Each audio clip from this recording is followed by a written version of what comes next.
جو اپنے مال اللہ کی راہ میں خرچ کرتے ہیں، ان کی کہاوت یعنی ان کی مثال، جو اپنا مال اللہ کی راہ میں خرچ کرتے ہیں اس دانہ کی طرح ہے، اس دانہ کی طرح کہ جس میں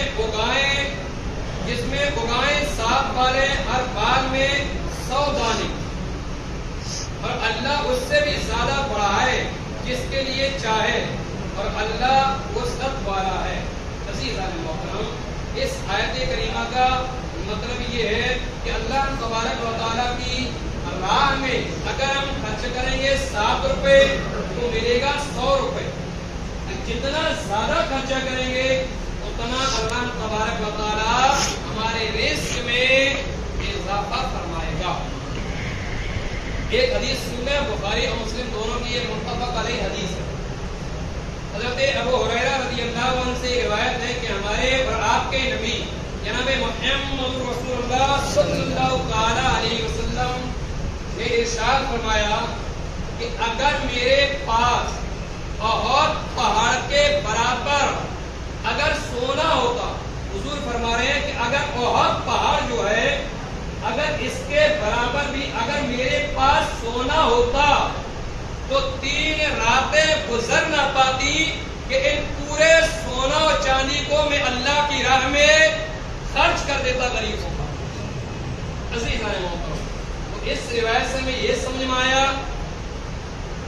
کہ اب جو رزق رب نے دیا ہے، جو دولت جو رب نے عطا کی ہے، تو اس کی راہ میں بھی خرچ کیا جائے۔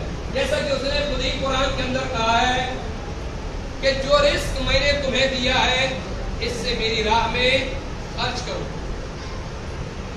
عزیزان محترم، اس کے علاوہ حضور صلی اللہ علیہ وسلم نے حضرت اسماء رضی اللہ تعالیٰ عنہا سے فرمایا کہ خرچ کر اور شمار نہ کر، یعنی اللہ کی راہ میں دو لیکن اس کو شمار مت کرو، جو دے دیا پھر اس کو شمار نہیں کرنا ہے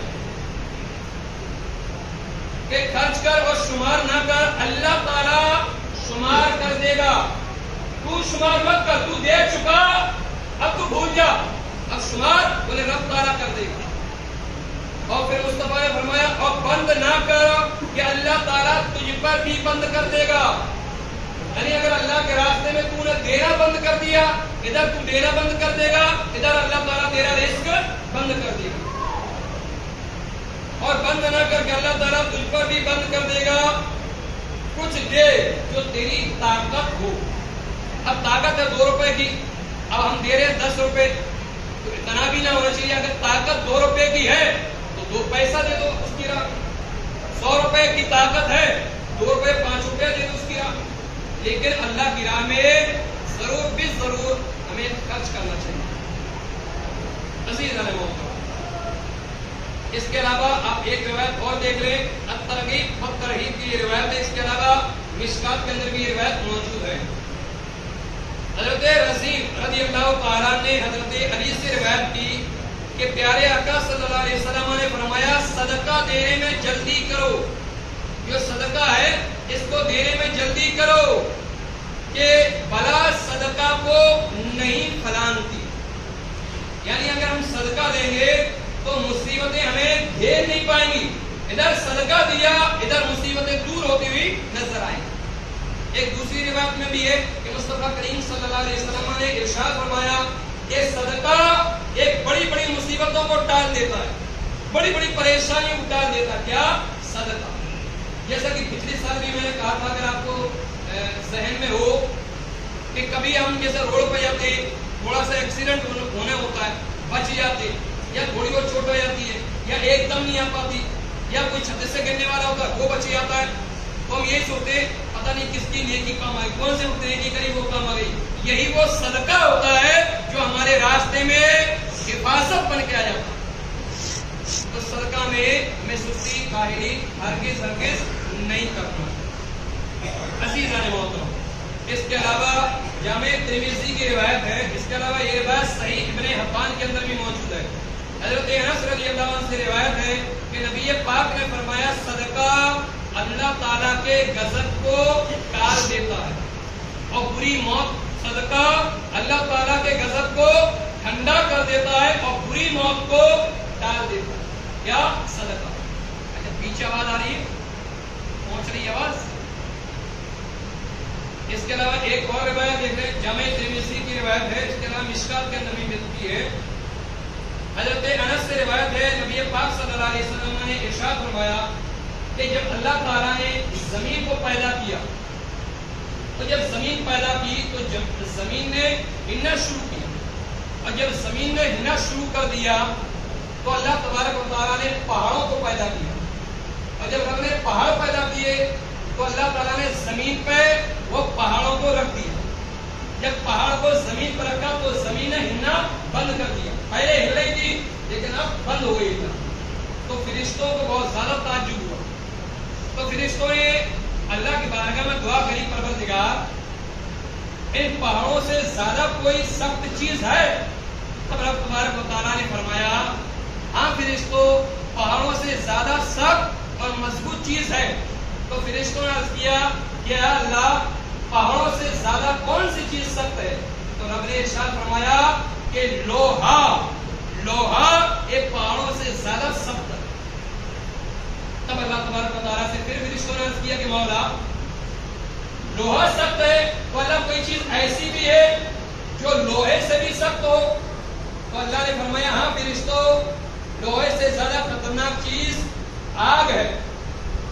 تو پھر فرشتوں نے عرض کیا یا اللہ آگ سے زیادہ کوئی سخت چیز؟ اللہ نے فرمایا ہاں فرشتوں, آگ سے زیادہ اگر کوئی چیز ہے تو وہ پانی ہے. تو پھر فرشتوں نے اللہ کی بارگاہ میں دعا کی میرے مولا کوئی ایسی چیز ہے جو پانی سے بھی زیادہ خطرناک ہو, پانی سے زیادہ سخت ہو؟ تو رب نے ارشاد فرمایا ہاں فرشتوں, پانی سے اگر زیادہ کوئی سخت چیز ہے وہ ہوا ہے. تو پھر فرشتوں نے عرض کیا یا اللہ ہوا سے زیادہ کوئی سخت چیز ہے؟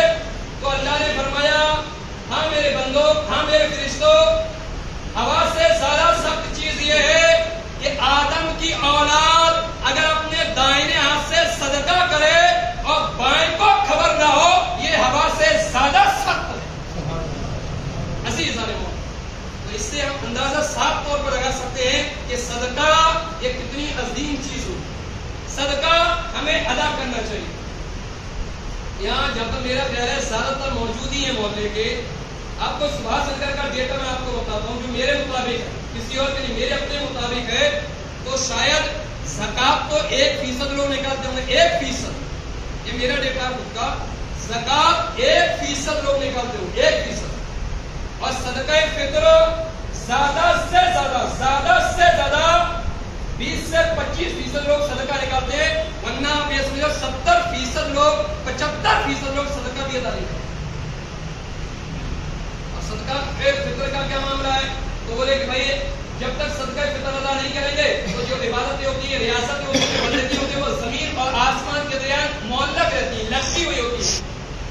تو جب مولوی لوگ یہ بیان دے دیتے ہیں تو کچھ لوگ اس سے آگے بڑھ کر کام کرتے ہیں. کہا ارے بھائی ہم نے تو عبادت کری نہیں ہے, جو عبادت کرے وہ ادا کرے. ہم نے تو عبادت کری نہیں ہے تو لٹکے گا کیا؟ جبکہ ہم نے عبادت ہی نہیں کری رمضان میں بھی. عزیز محترم, اگر یہ سوچ بھی ہے تو آپ یقین کریں کہ سخت سے سخت گنہگار ہوں. آپ یہ سوچ رہیے کہ جو بھی ہمارے نبی نے فرما دیا, جو بھی, وہ اس کے اندر ایک نہیں بلکہ ایک جملے کے اندر ہزاروں حکمتیں موجود ہیں. اگر صدقہ کے لیے ہمارے نبی نے فرمایا ہے کہ صدقہ ادا کرو, تو اس کا مطلب یہ ہے کہ صدقہ کے اندر بھی بے شمار حکمتیں اور خاصیتیں موجود ہیں. تو کوشش یہ ہونا چاہیے کہ صدقہ بھی آپ اپنے وقت ہی پر ادا کریں. یقیناً مسئلہ موجود ہے کہ صدقہ عید الفطر کی نماز سے پہلے ادا کرنا چاہیے.